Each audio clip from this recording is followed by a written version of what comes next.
Наш світ сповнений таємниць, і попри стрімкий розвиток сучасних технологій, які дозволяють нам дізнаватись дедалі більше про нашу планету, багато загадок досі залишаються нерозгаданими. Наприклад, океан і сьогодні є малодослідженим простором, у глибинах якого можуть ховатись невідомі науці форми життя. Не менше запитань викликають і острови, розкидані серед безкраїх вод. У різні епохи вони ставали джерелом легенд, таємниць і фантастичних історій, адже ще від давніх часів перших морських подорожей людей незмінно приваблювали нові землі, що з'являлися далеко на обрії. Тож сьогодні я хочу розповісти вам кілька загадкових і подекуди моторошних історій про найзагадковіші острови нашої планети, а також з'ясувати, звідки взялися пов'язані з ними легенди та чи вдалося людству розкрити хоча б частину їхніх секретів. Дисклеймер. Для тих, хто вперше на каналі. Саме ось це відео створено для того, щоб відволіктись на пару хвилин від рутини та проблем будення і прикрасити прийом їжі. Якщо ж вам хочеться чогось серйознішого, то запрошую в опис під відео, і ви там знайдете серйозні списки відтворення. Дякуємо, приємного перегляду і ставте вподобайку. І смачного. І почнемо з банального і популярного кавалка землі, але без нього не може обійтись жодне подібне відео. Мова про острів Пасхи. Зазвичай його згадують насамперед через знамениті Моаї – велетенські кам'яні голови незвичної форми, подібних до яких немає більше ніде у світі. Проте їхні пальці знаходяться в Великобританії, і ви знаєте їх під назвою Стоунхендж. Але навіть якщо відкласти жарти, то навколо Моаї досі залишається чимало запитань. Тривають суперечки щодо того, як саме виготовляли ті статуї та якими способами переміщували по острову. Втім, це також не основне. Попри те, що європейці відкрили острів Пасхи ще у 18 столітті, існує багато питань, пов'язаних із походженням і призначенням скульптур місцевих Донателів і Мікеланджелів. Перші поселенці з'явилися на острові приблизно між 300 і 1200 роками нашої ери. Найімовірніше вони прибули з Полінезії. Судячи з усього, місцеве суспільство від самого початку було розділене на два суперницькі клани, які прагнули перевершити одне одного у зведенні кам'яних статуй. Створення Моаї потребувало колосальних витрат часу та ресурсів, однак масштаби будівництва лише зростали. Разом із цим дедалі важливішим ставав і культ, пов'язаний з цими монументами. Приблизно через 2 століття після появи перших статуй острівне суспільство опинилось у глибокій кризі. Населення скорочувалось через хвороби, занесені європейцями. Міжособні конфлікти спалахували через нестачу каменю та деревини, а занепад господарства призвів до того, що обробляти землю ставало все складніше. Більшість дослідників пов'язує ці події з людською жадібністю та виснаженням природних ресурсів. Водночас прихильники містичних теорій висувають зовсім інше пояснення. На їхню думку, ключову роль у долі острова відіграли Моаї. Вони припускають, що статуї могли впливати на свідомість мешканців, спонукаючи їх до поклоніння та навіть самознищення. Як один з аргументів наводять події останнього періоду існування острівної культури, коли місцеві жителі раптом почали валити і трощити власні кам'яні пам'ятки. Інша частина дослідників і прихильників окультних теорій не погоджуються з висновком, що Моаї були створені виключно руками мешканців острова. Найбільше запитань викликає саме їхнє транспортування. На думку скептиків, переміщення таких велетенських кам'яних брил було настільки складним завданням, що місцеве населення навряд чи могло впоратись з ним самотужки. Тому, напевно, вони звертались за допомогою до трипільців. Звісно, це жарт, але в легендах також стверджується, що статуї самі прийшли. Водночас у звітах місіонерів і спогадах перших європейських відвідувачів острова можна знайти доволі незвичну деталь. Вони описували місцевих жителів як людей виняткового зросту. Ці дикуни значно більші за нас, а чоловіки майже вдвічі вищі за найвищих представників нашого народу. Так писав у своїх записках голландський мореплавець Якоб Рогевен. Сьогодні на острові залишається безліч недороблених бованів, які лежать в каменярнях. Тож дослідження триває і далі, адже дійсно складається враження, що роботи над статуями припинили раптово. І ще одна цікавинка. Одного разу статую Моаї вкрали цигани, ну або ж громи. Все залежить від вашої толерантності. Острів Оук. Розташування. Нова Шотландія. Східне узбережжя Канади. Цей невеликий острів, вкритий деревами, ззовні нічим особливим не вирізняється. Проте саме він уже понад 2 століття залишається центром однієї з найдавніших історій пошуку скарбів у світі. Початок цієї легенди припадає на літо 1795 року. Тоді 18-річний Даніель МакГінніс помітив на острові дивні вогні. Зацікавившись побаченим, наступного дня він разом із друзяками вирушив на розвідку. І так розпочалась історія пошуків, які згодом пов'язуватимуть із незліченними багатствами, ковчегом завіту та навіть святим Граалем. Під час дослідження хлопці натрапили на місце, яке сьогодні відоме під назвою Money Pit, ну або ж грошова яма. Ознаки на місцевості підказували, що землю тут уже колись розкопували, тому вони вирішили продовжити роботи. Їхнього ентузіазму вистачило до глибини приблизно 9 метрів, після чого довелось зупинитись. Втім, їхня знахідка викликала такий інтерес, що через кілька років на острів прибула професійна компанія, готова інвестувати у подальші пошуки. Під час нових розкопок за поширеною версією було знайдено камінь із зашифрованим повідомленням, яке розшифровували як 2 мільйони фунтів поховано на глибині 40 футів. Після цього почали з'являтися припущення, що під землею може лежати скарб відомого шотландського пірата Вільяма Кідда. Прихильники цієї теорії звертали увагу на збіг. Сума, зазначена в написі, відповідала вартості багатств, які належали капітану. Хоча насправді багатства капера описувались лише в пісні 1701 року «Прощання капітана Кіда з морями» або «Плач знаменитого пірата». І там згадується 200 злитків золота та безліч доларів, що ми безконтрольно захопили. Проте все ж Кід дійсно закопав скарби, але на острові Гардінерс, про що сам розповів після арешту. Через це багато людей вирішили, що якщо один сховок існував, то могли існувати й інші.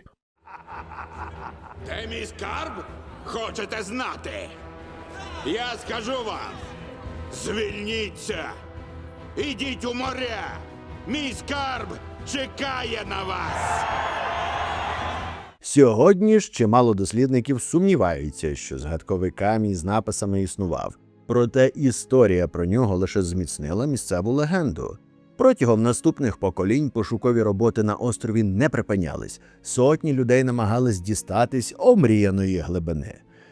Я теж про це мрію, але окей, жарти нижче пояса. Але зробити це безпосередньо в районі Money Pit або ж грошової ями виявилось надзвичайно складно. Одних зупиняли підземні потоки води, які швидко затоплювали вириті шахти. Інші стикалися з небезпечними газами або ставали жертвами аварії. Майже кожна велика експедиція залишала після себе все нові і нові втрати. Тому з часом виникла ще одна легенда. Скарб не відкриється доти, доки за нього не заплатять життям 7 людей. За роки існування легенди навколо острова Оук накопичилася величезна кількість її інтерпретацій. Одні вважають, що тут заховано багатство Чорної Бороди, інші пов'язують острів із цивілізацією інків або орденом тамплієрів. Через це серед можливих знахідок згадують й такі реліквії, як Святий Грааль або Ковчег Завіту. Існують також теорії про скарби Марії Антуанети та навіть реліквії давніх коптів.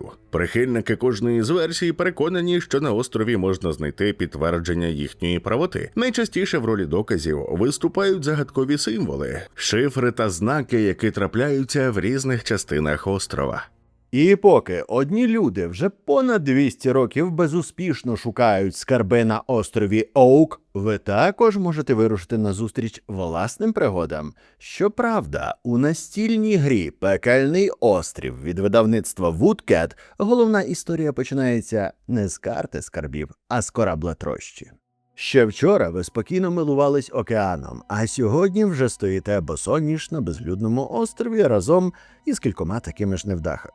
Перепрошую, шукачами пригод. Їжі обмаль, питної води ще менше, а єдиний шанс урятуватися – збудувати ковчег і звалити до того, як вас доб'є голод, спрага, тропічний шторм або ж один з цілівших. Заінтригував? Так, на початку всі працюють як одна команда в колгоспі. Ловлять рибу, збирають воду, рубають окуня, точніше, деревину для майбутнього плоту. Але до певного моменту. Адже дуже швидко з'ясовується, що ресурсів на всіх не вистачає. І тут гра починає показувати справжню людську натуру. Вчора ви разом рятувалися після аварії, а сьогодні вже обговорюєте, кого не годувати, кому не вистачить місця на плоті, і хто раптом став надто великою проблемою для колективу, яку бажано усунути. Але не так, як в Донерпаті. Хоча... У гру легко втягнутись, навіть якщо ви раніше не стикалися з настілками, та й досвідченим гравцям вона навряд чи набридне. Адже, як ви вже знаєте, головні суперники – це ваші друзі, а людська здатність створювати хаос практично невичерпна. Гра добре підходить для великої шумної компанії, навіть з дітьми від 10 років. В будь-якій комбінації пекельний острів від Woodcat розтопить лід між всіма учасниками і розкриє кожного з нової сторони. Переходьте за посиланням в описі, додавайте в корзину пекельний острів або іншу гру, яка вам до вподоби, та обов'язково введіть промокод CLIO при покупці, щоб отримати знижку 15%. Настільні ігри від Woodcat – це чудовий привід зібрати за одним столом всі покоління родини, вилізти зі смартфонів, новин та відключитись на декілька годин від щоденної метушні. Пекельний острів. Гра для шумної компанії. Сокотра. Розташування. Аравійське море. Поблизу узбережжя Ємену. Питання. Чому у цьому відео немає про острів Тернопільського району? Сокотру часто називають одним із найдивовижніших островів Землі. Її ландшафти настільки незвичні, що багато мандрівників порівнюють їх із декораціями до фантастичних фільмів. Проте відокремлене розташування острова породило безліч легенд про нього. Одна з них розповідає про дракона, чия кров дала початок дивним рослинам, які тут ростуть. Окрім того, археологічні знахідки також натякають, що колись на Сокотрі могла існувати і розвинена культура, про яку сучасна наука знає дуже мало. Але про все по порядку, і почнімо з ботаніки. Драконове дерево вже багато поколінь вважається одним із головних символів Сокотри. Його густий червоний сік місцеві мешканці використовують у народній медицині для лікування поранень і різноманітних запальних процесів, і геморою. Через характерне забарвлення соку його почали асоціювати з кров'ю, а сама рослина отримала назву драконова кров. Чому драконова? Бо за одним з переказів вони виросли на місці загибелі дракона, якого перемогли перші люди, що прибули на острів. Його кров просочила землю і подарувала рослинам цілющу силу.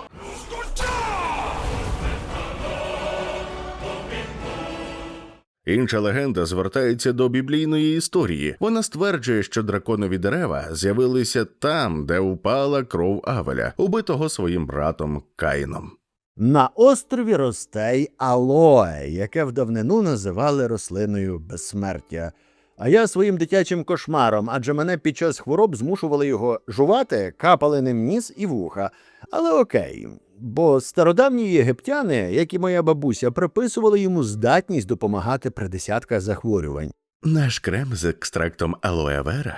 Сьогодні науковці вважають алоє однією з найпоширеніших лікарських рослин у світі, але в минулі століття його цінність була дещо більшою.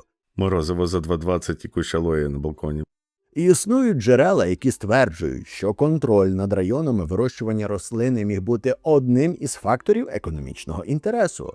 Найчастіше згадують легенду про Олександра Македонського. Пліній старший та пізніші автори писали, що Сашко захопив Сокотру за порадою свого вчителя Арістотеля, щоб отримати доступ до цінного алоe для лікування поранених воїнів. Особливе зацікавлення викликають і стародавні руїни, розкидані в різних частинах острова. Місцеві перекази називають їх залишками давньої цивілізації, яка існувала тут задовго до появи сучасних мешканців. І ні, це не Трипільська. Згідно з легендою, її знищила грандіозна повінь, що практично стерла всі сліди колишньої культури, настільки повністю, що до наших днів майже нічого не збереглось. крім знарядь праці олдвайської культури. Тому не спішіть пакувати чумадани, бо легенда про загиблу цивілізацію походить переважно з місцевого фольклору. Через ізольованість острова багато руїн довгий час залишались недослідженими, тому навколо них виникали різні історії про народ, який загинув під час Великої катастрофи. Яка ж я сука? Відео про загадкові острови, а я руйную ту загадковість. А я няшка. Бо ще одна відома історія стосується цариці Савської. За переказами, вона була настільки захоплена Сокотрою, що залишила тут частину своїх скарбів. Попри такі розповіді, археологи здебільшого зосереджуються на пам'ятках пізніших епох. Наприклад, печера Хок містить величезну кількість написів, малюнків та археологічних іграшок для істориків. Подальші дослідження показали, що їх залишили моряки, які відвідували острів між першим століттям до нашої ери та шостим нашої. Тексти написані індійською брахмі, південно-аравійською, ефіопською, грецькою, пальмірською та бактрійською мовами. І ось заради цієї печери можна відвідати острів. Хто там буде, купіть мені магнітик. А також тицяйте вподобаєчку, і якщо вам подобається те, що я роблю, то за цим QR-кодом або посиланням в описі можна оформити підписку на мою монобазу і таким чином підтримати мене фінансово. І дякую тим, хто вже зробив це. Також в монобазі на вас чекає безліч бонусів, тому не соромтесь і підписуйтесь. А тепер поговоримо про містику.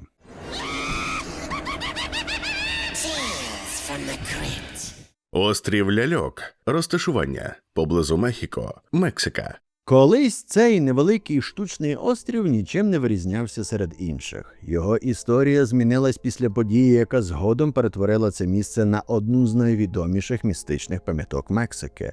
За місцевою легендою, неподалік острова потонула маленька дівчинка.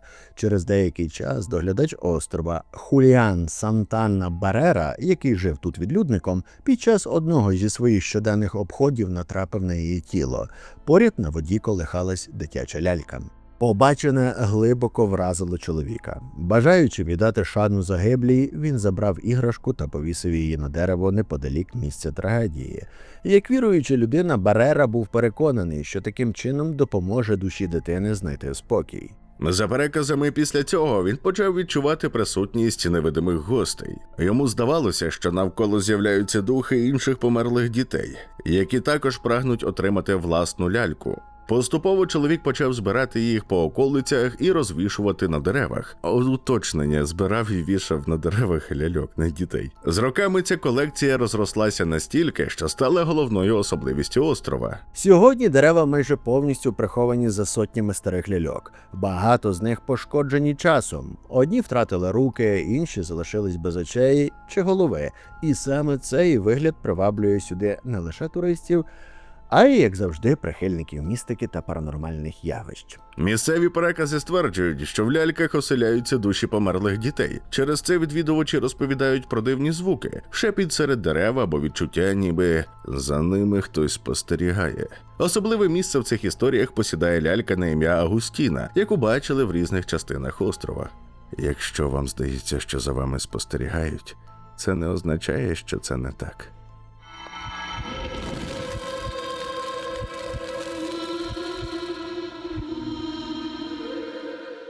Жодних переконливих доказів існування надприродного тут так і не з'явилось.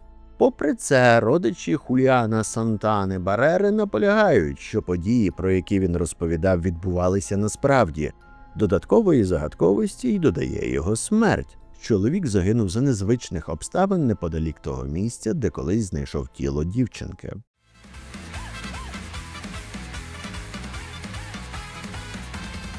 Повія, блять. Повельє. Розташування Венеційська лагуна. Італія. Острів розташований лише за кілька кілометрів від туристичних маршрутів Венеції і вже багато років входить до списків наймоторошніших місць Європи. Сьогодні доступ до нього обмежений, хоча це не зупиняє шукачів гострих відчуттів, істориків і мисливців за теоріями мутного походження. Навколо острова накопичилась така кількість похмурих історій, що важко відокремити реальні події від вигадок. До кінця 14 століття Повелья було звичайним поселенням. Тут жили рибалки та моряки, а місцева громада існувала без особливих потрясінь. Ситуація змінилась після війни між Венецією та Генуєю.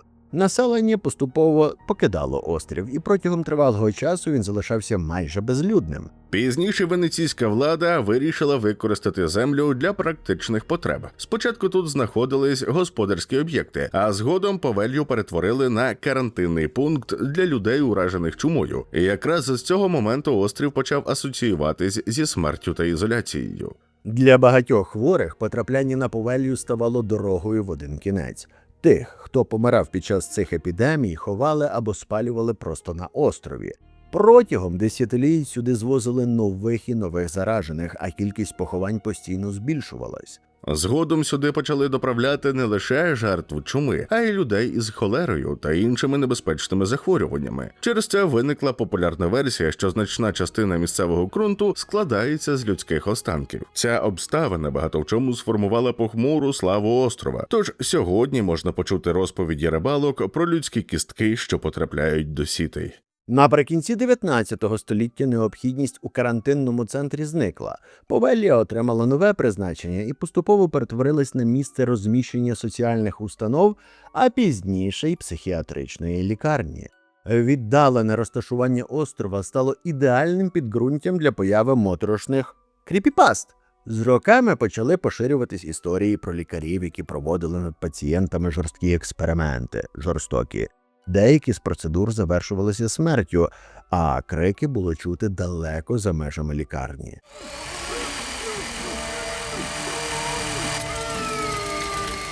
Жодних переконливих доказів існування цього немає, як завжди. Проте сама легенда виявилась напрочуд живучою. Особливої популярності вона набула після появи історії про директора лікарні. За однією версією, він наклав на себе руки, кинувшись із дзвіниці після того, як почав бачити привидів колишніх пацієнтів. За іншою, після падіння він залишився живим, але невдовзі загинув за загадкових обставин. Ці розповіді остаточно закріпили за островом репутацію місця, де минуле не бажає залишатися у минулому. Після закриття лікарні кількість містичних історій лише зросла. Частина відвідувачів стверджує, що відчувала на острові незрозумілу тривогу, чула дивні звуки або бачила незвичні тіні серед покинутих будівель. Найпопулярніші легенди розповідають про голоси, які долинають уночі, і про невидиму присутність, що супроводжує людей під час прогулянок островом. І не лише, адже існують також перекази про відвідувачів, які після поїздки розповідали про дивні психологічні переживання та відчуття постійного переслідування. Прихильники містики вважають це доказом того, що пам'ять про численні смерті досі зберігається на острові. Скептики ж пояснюють такі історії атмосферою місця, історією епідемій та силою людської уяви. Північний Сентінел. Розташування. Бенгальська затока, Індійський океан, планета Земля. В принципі, більше про нього ви можете дізнатись із цього відео про неконтактні племена. На мапі Північний Сентінел не виглядає недосяжним. До його берегів можна дістатись морем, проте охочих висадитись там майже немає. Причиною є місцеві гостинні жителі, які протягом століть відмовляються від будь-яких контактів із зовнішнім світом. І правильно, бо він повністю прогнив. Сентінельці вважаються одним із найбільш ізольованих народів планети. Вони сприймають чужинців як загрозу та відповідають на вторгнення стрілами та списами.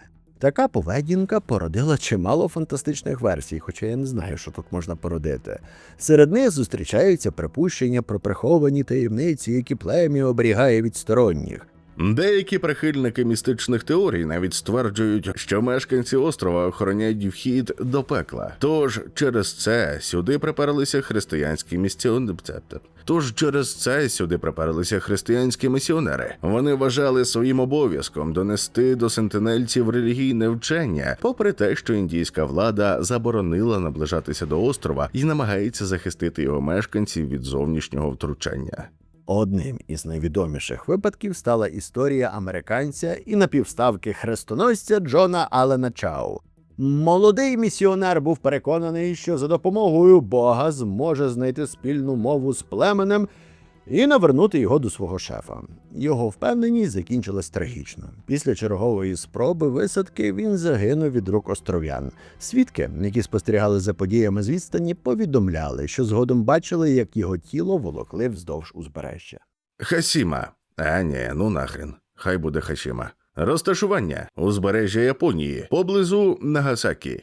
Сьогон, Шуші, Такаші.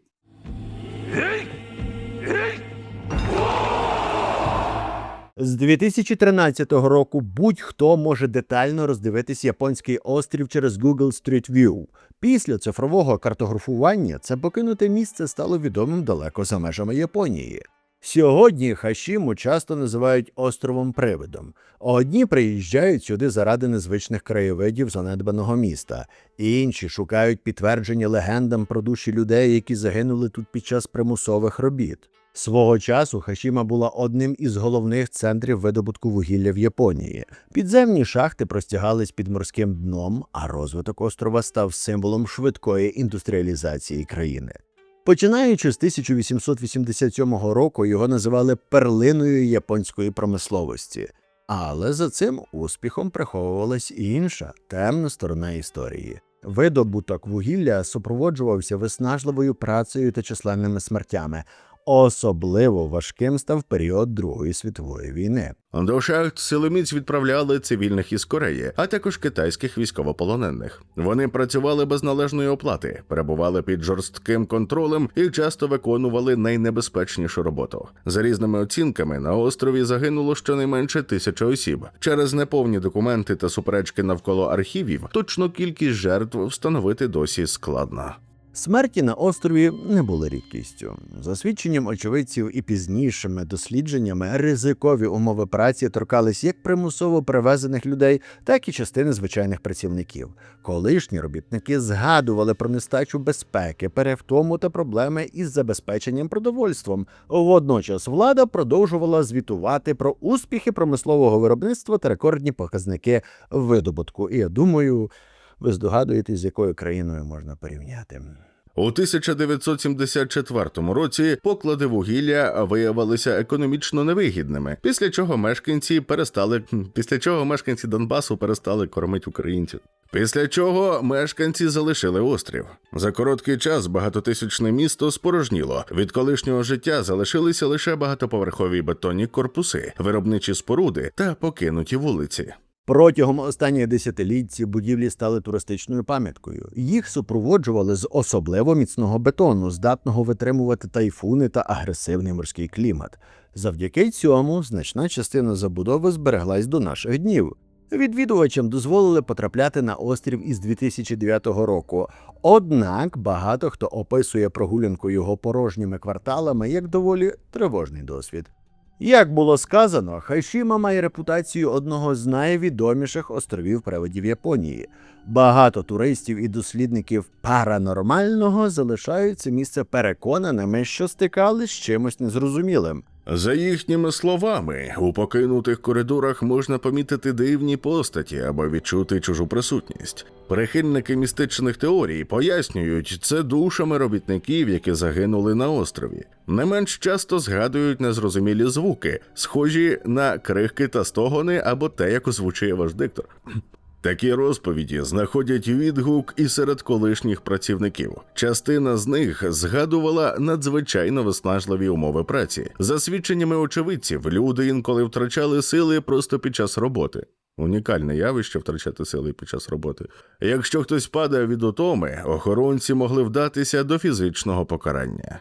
Попри численні свідчення, японська влада неохоче визнає факти жорстокого поводження на острові. Через це питання про те, що відбувалось на Хашімі в минулому, досі залишається відкритим. Островок. Ізяслав. Перший стріп-клуб району. А на сьогодні це все. Рекомендуйте теми про інші таємничі місця чи історії, які б ви хотіли почути. І пам'ятайте, що історія – це сексуально.